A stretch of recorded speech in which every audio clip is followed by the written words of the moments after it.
Hello students, आपके अपने channel electronics गुरुजी में एक बार फिर से स्वागत है। चैप्टर नंबर 14 जो स्टडी कर रहे थे, जिसमें हम फर्स्ट पार्ट देख चुके हैं। और अभी तक आपने उस फर्स्ट पार्ट को नहीं देखा है तो पहले उस फर्स्ट पार्ट को जरूर देखें। आपकी सहूलियत के लिए मैंने उस वीडियो का लिंक इस वीडियो के डिस्क्रिप्शन में मेंशन कर दिया है, ताकि आप इजी वे से उस तक पहुँच सकें। राष्ट्रीय आय जो हम यूनिट पढ़ रहे हैं या जो चैप्टर पढ़ रहे हैं, इसकी समझ अच्छे से हो सके इसके लिए कुछ बेसिक टर्म्स हमें पता होना जरूरी है। मूलभूत अवधारणाएं हमें पता होना जरूरी है। वो सभी अवधारणाओं को ही हम बढ़ते हुए आगे बढ़ रहे हैं, उनको पढ़ते हुए आगे बढ़ रहे हैं और समझ रहे हैं कि राष्ट्रीय आय क्या है और इसकी गणना कैसे की जाती है। तो पहले आप उस वीडियो को जरूर देखें। तो इसकी जो छोटी मोटी टर्म्स हैं, stock, flow, four sectors of an economy, वो आप अच्छे से समझ पाएँ। क्योंकि जो सेक्टर्स ऑफ एन इकोनॉमी है, मतलब अर्थव्यवस्था के जो क्षेत्र हैं, उन क्षेत्रों को, कौन कौन से क्षेत्रों को हम एक अर्थव्यवस्था में लेते हैं, किनको नहीं लेते हैं, वो आज हम समझेंगे। तो अभी तक आपको ये पता नहीं है कि अर्थव्यवस्था के क्षेत्र कौन कौन से होते हैं, तो आप समझ नहीं पाएंगे आज जो हम इस वीडियो में पढ़ने जा रहे हैं। तो इसलिए मैं आपको पहले यही बताना चाह रहा हूँ कि आप लास्ट वीडियो को जरूर देखें, जो बेसिक टर्म्स हैं उनको जरूर समझें। ठीक है, तो आगे बढ़ते हैं, देखते हैं आय का चक्राकार प्रवाह। चैप्टर नंबर 14 में जो नेक्स्ट टर्म है, आय का चक्राकार प्रवाह। ये आय का चक्राकार प्रवाह क्या है, सर्कुलर फ्लो ऑफ इनकम जो है, ये जो कॉन्सेप्ट है वो क्या है, इसको हम यहाँ पर डिटेल में समझेंगे। ठीक, तो आय के चक्राकार प्रवाह के विचारों को पहली बार फ्रांस के प्रकृतिवादी अर्थशास्त्री या कृषि अर्थशास्त्री थे। कौन से थे वो? कृषि अर्थशास्त्री फ्रैंकाइज क्विज़ने ने सन 1758 के द्वारा किया गया। मतलब सबसे पहले इन विचारों का जो प्रतिपादन है, या सबसे पहले इन विचारों के बारे में फ्रैंकाइज क्विज़ने, फ्रांस के जो प्रकृतिवादी कृषि अर्थशास्त्री थे, उन्होंने इसके बारे में बताया था 1758 में। ध्यान रखना, कब? सबसे पहले 1758 में। 1 नंबर या 2 नंबर क्वेश्चन बन सकते हैं, चाहे वो ऑब्जेक्टिव टाइप के क्वेश्चन हो या फिर शॉर्ट आंसर टाइप के क्वेश्चन हो। ठीक, आय के चक्राकार प्रवाह से अभिप्राय है कि उत्पादन, आय के सृजन तथा व्यय की समाप्त न होने वाली उन क्रियाओं के प्रवाह से है जो अर्थव्यवस्था के विभिन्न क्षेत्रों में संलग्न है। यहाँ पर उत्पादन, आय के सृजन तथा व्यय की समाप्त न होने वाली, मतलब अर्थव्यवस्था में 3 रूपों में आय चलती है। एक तो उत्पादन के रूप में, एक आय के रूप में, एक व्यय के रूप में। ठीक है, लगातार अर्थव्यवस्था में चलती रहती, उसे हम यहाँ पर आय का चक्राकार प्रवाह कहते हैं। अथवा आय के चक्रीय प्रवाह से अभिप्राय अर्थव्यवस्था के विभिन्न क्षेत्रों में मौद्रिक आय के प्रवाह या वस्तुओं और सेवाओं के चक्रीय रूप से प्रवाह से, चक्रीय रूप के प्रवाह से, उसको हम अर्थव्यवस्था में आय का चक्राकार प्रवाह कहते हैं। इसको समझने के लिए हमें यहाँ पर एक डायग्राम्स लेना होगा। डायग्राम की हेल्प से हम अच्छे से यहाँ पर समझ पाएंगे कि अर्थव्यवस्था में आय जो है वो 3 रूपों में लगातार चलती है। मतलब ये कि अर्थव्यवस्था में जितना उत्पादन होगा, जैसे कि माना कि अर्थव्यवस्था में 1000 करोड़ रुपए का उत्पादन हुआ, ठीक है, वस्तुओं सेवाओं का कुल उत्पादन हुआ, तो उसी के बराबर अर्थव्यवस्था में आय का वितरण होता है। 1000 करोड़ रुपए का उत्पादन हुआ है तो 1000 करोड़ रुपए के बराबर ही आय अर्थव्यवस्था में उत्पादन के साधनों को मिलेगी। अब बात आती है उत्पादन के साधन कौन कौन से। उत्पादन के साधन कौन कौन से मैं आपको बता चुका हूँ। उत्पादन साधन 4 प्रकार के होते हैं: श्रम, भूमि, पूंजी एवं उद्यम वृत्ति। श्रम को मिलता है मजदूरी, भूमि को लगान, पूंजी को ब्याज और उद्यम वृत्ति को लाभ। तो जो उत्पादन के साधन हैं, जिन उत्पादन के साधनों ने यदि 1000 करोड़ रुपए का उत्पादन किया है, तो उनको आय के रूप में, उनको आय जो बटेगी वो भी 1000 करोड़ रुपए के बराबर बटेगी। फिर यहाँ पर वापस जो आय 1000 करोड़ रुपए में आई थी उनके पास, हम ये मानते हैं कि अर्थव्यवस्था में किसी प्रकार से कोई बचत नहीं है, किसी प्रकार से कोई बचत नहीं की जा रही है, नहीं अर्थव्यवस्था में किसी प्रकार से कोई आयात की जा रहा है। आयात किया जाएगा तो पैसा बाहर जाएगा, ठीक है। तो जो भी पैसा आय के रूप में आ रहा है वो टोटल वापस खर्च किया जाता है। आय का व्यय मतलब जो आय हमें मिलती है, हम विभिन्न प्रकार की वस्तुओं सेवाओं का उपभोग करते हैं, हम विभिन्न प्रकार की वस्तुओं का उपभोग करते हैं, हम विभिन्न प्रकार की सेवाओं का उपभोग करते हैं। तो जितनी भी आय हमें मिली है, हम मान रहे हैं कि अर्थव्यवस्था में वो पूरी की पूरी आय वापस खर्च कर दी जाती है। जो पैसा वापस आय का व्यय हो जाएगा, यानी जो 1000 रुपए के रूप में आय आई थी अपने पास के रूप में, वो 1000 करोड़ रुपए हमने व्यय कर दिए। और हमारा व्यय, हम जो भी व्यय करते हैं, अल्टीमेटली अंतिम रूप में किसके पास पहुंचता है? भाई हमने व्यय किया, शॉपकीपर के पास गया, ठीक है, हमने कोई एक टॉफ़ी खरीदी तो उसका पैसा शॉपकीपर को दिया, वो शॉपकीपर वापस पेमेंट किसको करेगा? डिस्ट्रीब्यूटर करेगा, डिस्ट्रीब्यूटर होलसेलर करेगा, होलसेलर वापस फर्म को करेगा जहां पर वो टॉफी बनी थी। यानी वो पैसा अल्टीमेटली कहाँ पहुंच गया? उत्पादक के पास। तो हमारा व्यय कहाँ पहुंचता है? उत्पादकों के पास। वापस वो वस्तुओं सेवाओं का उत्पादन करते हैं, वो वापस वो आय बांटते हैं, वापस आय खर्च होती है, वापस जो खर्च होता है पैसा कहाँ पर पहुंचता है? उत्पादकों के पास पहुंचता है, वो वस्तुओं सेवाओं का उत्पादन करते हैं, वापस आय दी जाती है। तो इस प्रकार से अर्थव्यवस्था में इन तीनों रूपों में, वस्तुओं सेवाओं के उत्पादन के रूप में, आय के वितरण के रूप में और आय के व्यय के रूप में, लगातार जो आय है, पैसा है, मुद्रा है, इन तीनों रूपों में लगातार चलता रहता है, अनवरत चलता रहता है। इसे ही हम आय का चक्रीय प्रवाह कहते हैं, आय का चक्राकार प्रवाह कहते हैं। ठीक है, आई होप आपको अच्छे समझ में आ गया है। ठीक, नहीं आया तो वीडियो को वापस थोड़ा बैक जाकर वापस चलाइए, देखिए, समझ में जरूर आएगा। ठीक, फिर हम बात करते हैं आयलर प्रमेय।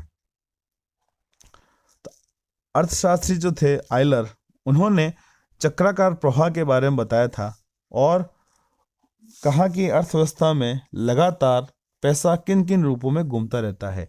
तो इसको समझने के लिए हम यहाँ पर देखते हैं कि ये क्या है आयलर थ्योरम। तो आयलर प्रमेय क्या है? आयलर प्रमेय के अनुसार समस्त उत्पादन का पूरा पूरा बंटवारा उत्पादन के साधनों को हो जाता है। मतलब जो भी उत्पादन हो रहा है उसका पूरा पूरा बंटवारा, उत्पादन का बंटवारा मतलब जितने रुपए का उत्पादन हुआ है वो टोटल अमाउंट उत्पादन के साधनों में बांट दिया जाता है। इसका मतलब यहाँ पर यह है 1000 करोड़ रुपए का उत्पादन हुआ है तो 1000 करोड़ रुपए उत्पादन के साधन कौन कौन से? अभी मैंने आपको बताया, श्रम, भूमि, पूंजी और उद्यम वृत्ति। तो श्रम, भूमि, पूंजी, उद्यम वृत्ति को मजदूरी, लगान, ब्याज और लाभ के रूप में सब कुछ बांट दिया जाता है। ठीक है, इस प्रकार साधनों के उत्पादन का वितरण होने पर उन्हें साधन आय प्राप्त होती है। जो भी उत्पादन के साधन उत्पादकों ने लगाए हैं उसके बदले में साधनों को आय प्राप्त होती है।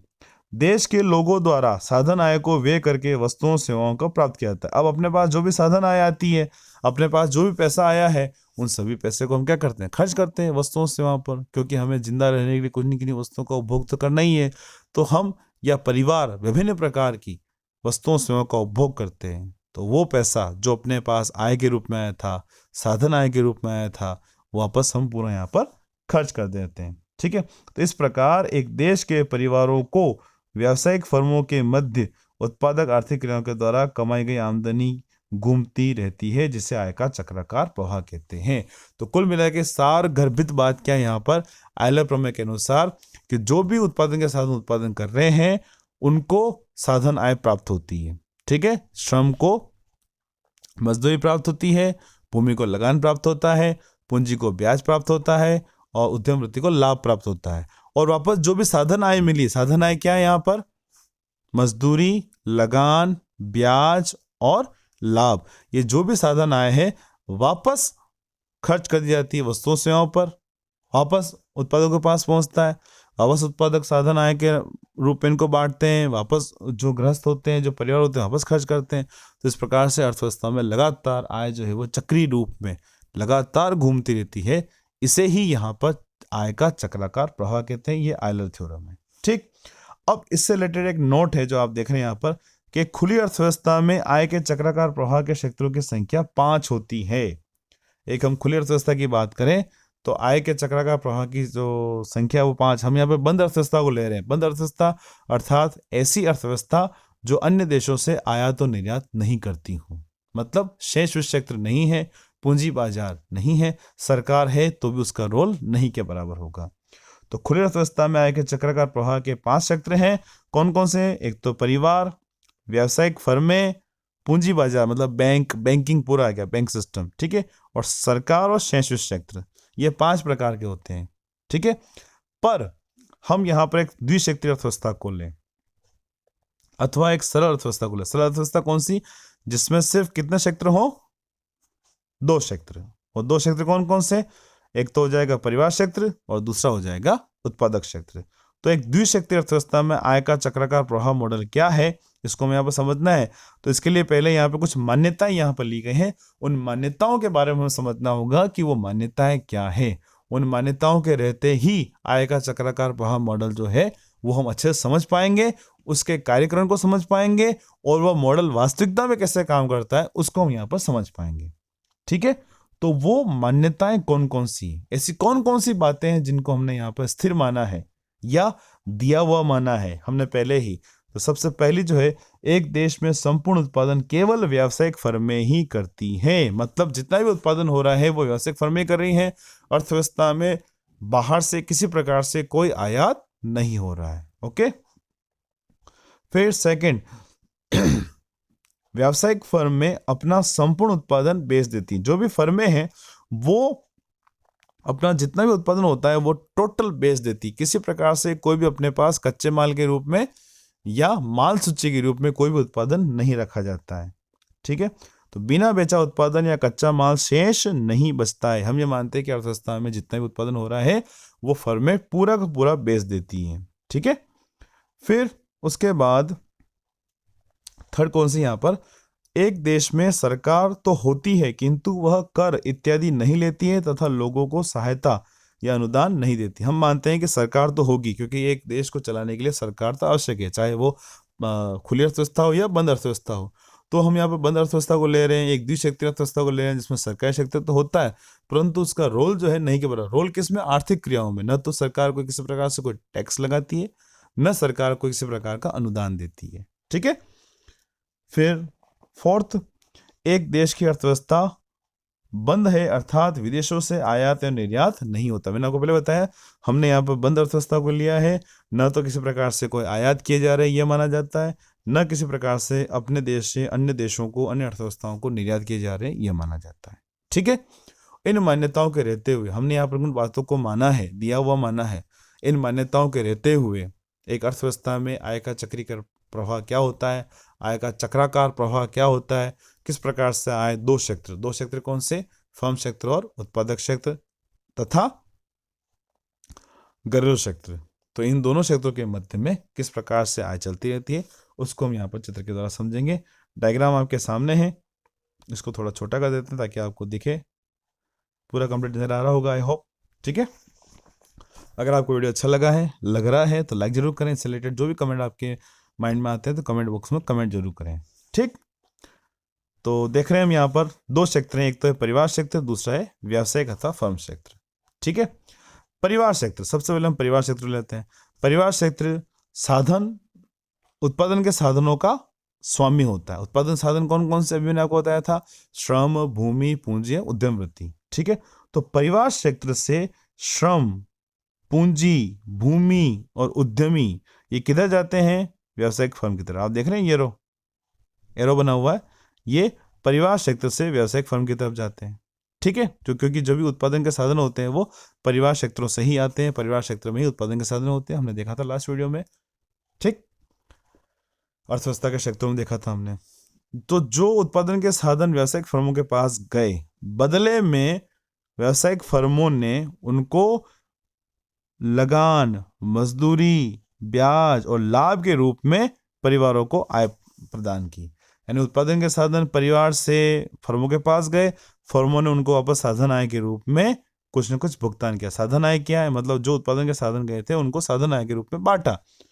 देख रहे हैं यहाँ पर, मजदूरी दी, लगान दिया, ब्याज दिया, लाभ दिया, ये सभी पैसा कहाँ जा रहा है, परिवार क्षेत्रों के पास। किधर से जा रहा है, व्यावसायिक फर्मों से। ठीक, ये तो बात आगे समझ में कि परिवारों से उत्पादन के साधन जाते हैं व्यावसायिक फर्मों के पास, व्यावसायिक फर्में बदले उनको आय प्रदान करती है। अब श्रम, भूमि, पूंजी, उद्यमी ये परिवारों से व्यावसायिक फर्मों की तरफ गए तो वह जाके क्या करेंगे, राम राम जपेंगे, भजन करेंगे, जोक सुनाएंगे या आपस में खेलेंगे, क्या करेंगे? वो तो उत्पादन करने के लिए गए ना, तो वहां जाके क्या करेंगे, उत्पादन करेंगे, वस्तुओं सेवाओं का उत्पादन करेंगे। तो जो कुल मिलाकर उत्पादन साधनों ने उत्पादन किया है परिवारों से, वो व्यावसायिक फर्मों में गए, उन्होंने जो उत्पादन किया है बदले में जो वस्तुओं सेवाएं बनी हैं, जो उन्होंने वस्तुओं सेवाएं पैदा की हैं, यह वस्तुओं सेवाओं का प्रभाव जो है वो किधर जाएगा, वापस परिवारों की तरफ। यानी व्यावसायिक फर्म उत्पादन साधनों का प्रयोग करते हैं, वस्तुओं सेवाओं का निर्माण करते हैं और वो वस्तुएं सेवाएं उपलब्ध करवाते हैं परिवारों को। ठीक है, तो बहुत सारी वस्तुएं स्वयं हम उपभोग करते हैं। आप जानते हैं हम परिवार में रहते हैं, बहुत सारी, आप जहाँ पर बैठ के अभी स्टडी कर रहे होंगे तो आपके हाथ में एक मोबाइल होगा, लैपटॉप होगा, पीसी होगा, नोट्स होंगे, ईयरफोन होगा, आपने कपड़े पहन रखे होंगे, आप रूम में हैं तो कूलर लगा हुआ होगा, एयर कंडीशन लगा हुआ होगा, या फिर एक पंखा लगा होगा, है ना, बेड होगा, टेबल होगी, चेयर होगी, अलमीरा होगी, बहुत सारे होंगे। तो बहुत सारी वस्तुओं सेवाओं का यहाँ पर निर्माण किया जाता है उत्पन्न साधनों द्वारा। तो जो वस्तुएं सेवाएं परिवार क्षेत्र उपभोग करते हैं, बदले में उनको वो खर्च करते हैं उन पर पैसा, तभी तो वस्तुएं सेवाएं प्राप्त होती। तो पैसा खर्च करते हैं, तो इसके बदले में क्या करते हैं, वो उपभोग व्यय करते हैं, यानी वो पैसा कहाँ जाता है, वापस व्यावसायिक फर्मों के पास। अब आप बताइए मुझे कि परिवारों के पास पैसा कहाँ से आया। वेरी गुड, मजदूरी, लगान, ब्याज और लाभ के रूप में। और वो मजदूरी, लगान, ब्याज किसने दिया था, व्यावसायिक फर्मों ने। तो जो पैसा जो है वो साधन आय के रूप में व्यावसायिक फर्मों से परिवारों के पास आया, परिवारों से वापस वो पैसा उपभोग व्यय के रूप में कहाँ चला गया, व्यावसायिक फर्मों के पास।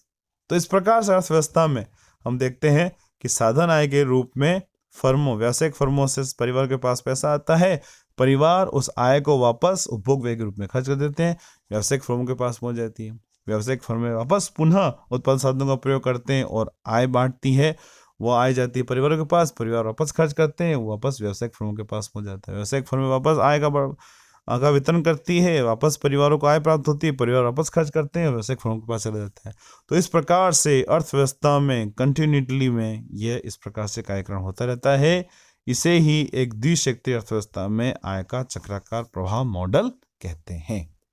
ठीक है, आई होप आपको अच्छे समझ में आ गया है। नहीं आया है तो थोड़ा सा वापस वीडियो में पीछे जाइए, वापस चलाइए, जरूर समझ में आएगा। इससे रिलेटेड जो भी आपके कमेंट है माइंड में, कमेंट जरूर करें।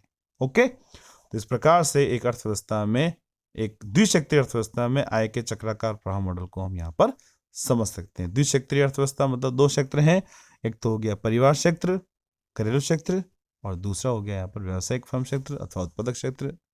ठीक है, अब हम आगे बढ़ते हैं। अगर आप इसकी नोट्स की कॉपी करना चाहते हैं तो वीडियो को पॉज करके इनके डिस्क्रिप्शन जो है डायग्राम को आप लिख सकते हैं। ठीक है, अब आगे बढ़ते हैं। इस आय के चक्राकार प्रवाह मॉडल का निष्कर्ष क्या, हमने यहाँ पर अभी तक जो भी पढ़ा उसके क्या निष्कर्ष निकलते हैं, तीन चार प्रकार के निष्कर्ष हैं। सबसे पहला क्या निष्कर्ष है कि सेवाओं के लेन देन की राशियां बराबर होती हैं। मतलब लेन देन, खरीदना और बेचना, 1,000 रुपए का माल खरीदा तो 1,000 रुपए का माल बेचा गया था, हम ये मानते हैं यहाँ पर। अर्थात एक देश की समस्त उत्पादकों को मिलने वाली उतनी ही होती है जितनी देश के समस्त उपभोक्ताओं द्वारा खर्च की जाती। यानी एक देश में समस्त उत्पादकों को उतनी आय प्राप्त होती है, उतना ही पैसा प्राप्त होता है जितना कि हम यहाँ पर टोटल खर्च करते हैं। तो कुल मिला के यदि अर्थव्यवस्था में 1,000 करोड़ रुपए का माल पैदा हुआ है तो 1,000 करोड़ रुपए का माल ही बिकेगा। 1,000 करोड़ रुपए का आय प्राप्त हुई तो 1,000 करोड़ रुपए यहाँ पर वापस व्यय किए जाएंगे। ठीक है, फिर सेकंड, एक देश से दूसरे क्षेत्र को प्रवाह विपरीत दिशा में होता है। मतलब विपरीत दिशा में कहते हैं वस्तुओं सेवा का प्रवाह जिस दिशा में होता है उसके विपरीत दिशा में मुद्रा का प्रवाह होता है। जैसे कि हमने देखा था कि परिवारों से साधन जा रहे थे फर्मों के पास, बदले में उनको साधन आय प्राप्त हो रही थी। ठीक है, फिर फर्मों से वस्तुएं सेवाएं जा रही थी परिवारों के पास, उसके बदले में उपभोग व्यय प्राप्त हो रहे थे व्यावसायिक फर्मों को। तो ये विपरीत दिशा में चलता है। फिर तीसरा, उत्पादन के साधनों का प्रवाह जिस दिशा में होता है उसके विपरीत दिशा में उत्पादन साधनों के प्रतिफल के लिए प्राप्त होते हैं, प्रतिफल उनको यहाँ प्राप्त होते हैं। देखा था मैंने अभी उनको बताया कि परिवारों से उत्पादन के साधन जाते हैं व्यावसायिक फर्मों के पास, उत्पादकों के पास, और उसके विपरीत दिशा में परिवर्तन होता है। विपरीत दिशा मतलब साधन आय प्राप्त होती है फर्मों से परिवारों को। ठीक, अब हम बात करते हैं आय के चक्राकार प्रवाह के प्रकार। अभी तक हमने द्विक्षेत्रीय अर्थव्यवस्था में आय का चक्राकार प्रवाह देखा था, मॉडल देखा, आय का चक्राकार प्रवाह क्या उसकी परिभाषा देखी। अब आय के चक्राकार प्रवाह के भाग कितने हैं वो हमें यहाँ पर समझना होगा। सबसे पहले हम देख रहे हैं यहाँ पर वास्तविक प्रवाह और दूसरा है मौद्रिक प्रवाह। तो इसको हम समझे, इसके लिए हम इस पहले डायग्राम को देख के समझ लेते हैं तो आपको जल्दी से समझ में आ जाएगा। इनके डायग्राम है पेज नंबर 16 पर। तो पेज नंबर हाँ अच्छा, इसमें लास्ट में डायग्राम बना रखे हैं तो कोई दिक्कत नहीं। पेज नंबर 16 पे देखते हैं। तो देख रहे हैं आप यहाँ पर वास्तविक प्रवाह और मौद्रिक प्रवाह, तो पेज नंबर 16 पे थे, मैंने यहाँ पर लिया हूँ पेज, आप देख सकते हैं यहाँ पर। तो वास्तविक प्रवाह क्या है? वास्तविक प्रवाह में दो क्षेत्र होंगे। दो क्षेत्र कौन कौन से? एक तो परिवार क्षेत्र और व्यावसायिक क्षेत्र। परंतु यहाँ पर वास्तविक प्रवाह में मुद्रा के रूप में प्रवाह को नहीं लेते। हम यहाँ पर उपभोग वस्तुओं पर किए गए खर्च को नहीं लेंगे। हम यहाँ पर साधन भुगतान के रूप में दिए गए आय को नहीं लेंगे। हम यहाँ पर सिर्फ उत्पादन साधनों को लेंगे और वस्तुओं सेवाओं को लेंगे। ठीक है, तो जब हम सिर्फ उत्पादन के साधनों को और वस्तुओं और सेवाओं को लेते हुए आय के चक्राकार प्रवाह को देखें तो वो कहलाता है यहाँ पर वास्तविक प्रवाह। ठीक है, जैसे कि क्या कहते हैं इसे हम? वास्तविक प्रवाह। तो देख रहे हैं आप यहाँ पर कि परिवारों से उत्पादन के साधन किस तरफ जाते हैं? व्यवसायिक क्षेत्र की तरफ। और व्यवसायिक क्षेत्र में वो उत्पादन के साधन किन्हीं किन्हीं प्रकार के वस्तुओं का उत्पादन करते हैं और पुनः जो उत्पादन प्राप्त होता है वस्तुएं किधर जाती हैं? परिवारों के पास। ठीक है, तो कुल मिलाकर जब हम उत्पादन साधन और वस्तुएं सेवाएं, हम दो क्षेत्रों में, अर्थव्यवस्था के दोनों क्षेत्रों में सिर्फ और सिर्फ उत्पादन के साधनों और वस्तुओं सेवाओं को ही लें, उनके प्रभाव को देखें, तो वो कहलाता है यहाँ पर वास्तविक प्रवाह। ठीक है, अब अगला लेते हैं हम मौद्रिक प्रवाह।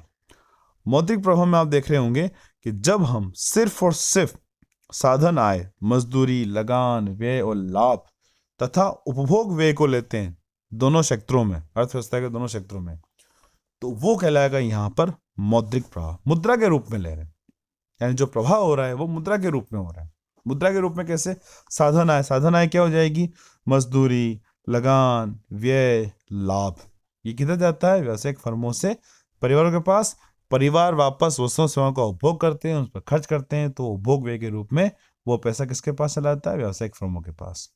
ठीक है, तो एक अर्थव्यवस्था में जो पैसा होता है वो व्यावसायिक फर्मों से परिवारों की तरफ साधन आय के रूप में आता है, वापस वो पैसा परिवारों से व्यावसायिक फर्मों की तरफ उपभोग के रूप में जाता है, वापस साधन आय के रूप में परिवार के पास आता है, वापस परिवार से वो व्यावसायिक फर्म की तरफ उपभोग व्यय के रूप में जाता है। तो लगातार अर्थव्यवस्था में ये चलता रहता है दोनों क्षेत्रों में। तो जब हम सिर्फ और सिर्फ मुद्रिक रूप के रूप में या मुद्रा के रूप में प्रवाह को ले रहे हैं, साधन आय तथा उपभोग व्यय के रूप में मुद्रा के प्रवाह को ले रहे हैं, तो वो कहलाएगा यहाँ पर मौद्रिक प्रवाह। और इसके विपरीत जब हम क्या लें? उत्पादन के साधन और वस्तुएं सेवाएं। जब हम उत्पादन के साधनों और वस्तुओं सेवाओं को लेते हैं, उनके प्रभाव को देखते हैं एक अर्थव्यवस्था से दूसरे, एक अर्थव्यवस्था के एक क्षेत्र से दूसरे क्षेत्र की तरफ। दो क्षेत्र कौन कौन से? परिवार से व्यवसाय क्षेत्र की तरफ या व्यवसाय क्षेत्र से परिवार की तरफ हम लेते हैं, तो वो कहलाएगा यहाँ पर वास्तविक प्रवाह। ठीक है, आई होप आपको अच्छा समझ में आ गया है। वास्तविक प्रवाह में हम उत्पादन के साधन और वस्तुओं सेवाओं को लेते हैं, जबकि मौद्रिक प्रवाह में साधन आय एवं उपभोग व्यय को लेते हैं। ठीक है, तो आई होप आपको अच्छे समझ में आ गए हैं। हम वापस एक शॉर्ट में रिकैप करते हैं। तो हमने यहाँ पर क्या समझा था? सबसे पहले आय के चक्राकार प्रभाव को देखा था। अर्थव्यवस्था में आय जो है वस्तुओं सेवाओं के उत्पादन के रूप में, आय के वितरण के रूप में और आय के व्यय के रूप में घूमती रहती। आयलर प्रमेय क्या है वो हमने डिटेल में समझा। फिर एक द्विशक्ति अर्थव्यवस्था में आय का चक्राकार प्रभाव मॉडल क्या होता है वो समझा। उससे पहले हमने मान्यताओं को देखा, इस डायग्राम को पूरे अच्छे से समझा। ठीक है, फिर इसका डिस्क्रिप्शन हो जाएगा। आप चाहें तो इस वीडियो को पॉज करके इस डिस्क्रिप्शन को पढ़ सकते हैं, लिख सकते हैं अपनी कॉपी में। फिर इसके निष्कर्ष क्या हैं, तीनों निष्कर्ष हमने देखे डिटेल में। उसके बाद आय के चक्राकार प्रवाह के प्रकार क्या है, अब अपने डायग्राम समझा था, आप एक बार इनको पढ़ लीजिए। तो वास्तविक प्रवाह क्या है?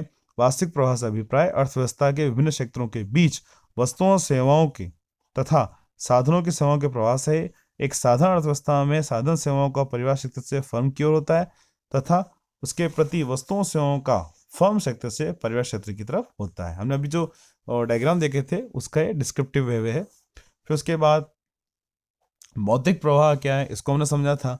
मौद्रिक प्रवाह से अभिप्राय अर्थव्यवस्था के विभिन्न क्षेत्र कौन से? परिवार तथा फर्म क्षेत्र या उत्पादक क्षेत्र। विभिन्न क्षेत्रों के बीच प्राप्तियों और भुगतानों के रूप के प्रवाह से है। एक द्विक्षेत्रीय अर्थव्यवस्था में आय का मौद्रिक प्रवाह फर्मों द्वारा परिवार सेक्टर को उनकी साधन सेवाओं के बदले मौद्रिक भुगतान, मतलब हमने देखा था साधन आय मिलती है, मजदूरी, लगान, ब्याज और लाभ के रूप में उन्हें प्राप्त होता है। ठीक है, तो मौद्रिक प्रभाव द्वारा परिवार सेक्टर से उनके साधन सेवाओं के मौद्रिक भुगतान तथा उनके प्रति परिवार सेक्टर द्वारा फर्मों को वस्तुओं सेवाओं के बदले में किए गए मौद्रिक भुगतान से संबोधित करता है। जो अभी हमने यहाँ पर डायग्राम देखे थे वो आपको ध्यान रखना है कि भाई वास्तविक प्रभाव में वस्तुओं सेवाओं को और उत्पादन के साधनों को लेते हैं, जबकि मौद्रिक प्रभाव में साधन आय तथा उपभोग व्यय को लिया जाता है। ठीक है, तो आई होप आपको अच्छा समझ में आ गया है। अगर वीडियो अच्छा लगा है तो लाइक जरूर करें। चैनल के नए वीडियो है तो सब्सक्राइब करना नहीं करना आपको पता चल गया होगा। आगे भी नए नए वीडियो इस प्रकार से आपको मिलते रहें तो चैनल को सब्सक्राइब करने के बाद बेल आइकन को जरूर प्रेस करें ताकि आने वाले नए वीडियोस की नोटिफिकेशन आपको जल्दी से मिल जाए। ठीक है, जो भी डेफिनेशंस हैं, डायग्राम्स हैं, वो अपनी कॉपी में आपको करना है ताकि इसकी अच्छे से प्रैक्टिस हो जाए, एग्जाम में आपको कोई दिक्कत नहीं आए। ठीक, इस वीडियो में इतना ही। मिलते हैं नेक्स्ट वीडियो में कुछ और नए टॉपिक्स के साथ, कुछ और नई मूलभूत अवधारणाओं के साथ। Thank you, thanks for watching. नमस्कार गुरुजी, बाय बाय।